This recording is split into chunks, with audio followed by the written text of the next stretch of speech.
Yeah, just come on to another video. This is for them ratchet chicks.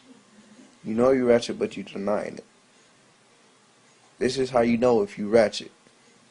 One, you ratchet if somebody calls you ratchet and you deny it loudly. You're ratchet. Number two, how you know if you ratchet. If she walks like she got something stuck up her butt, she's ratchet.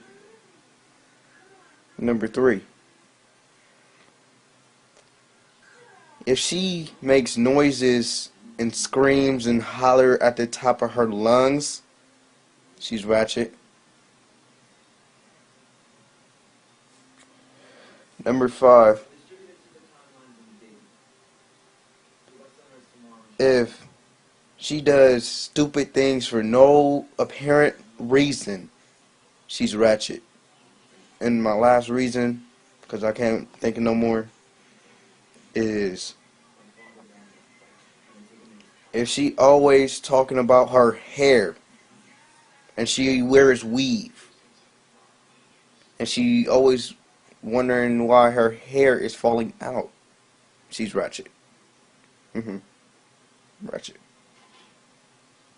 Pitiful. Ratchet girls these days. But anyway, I'm gone.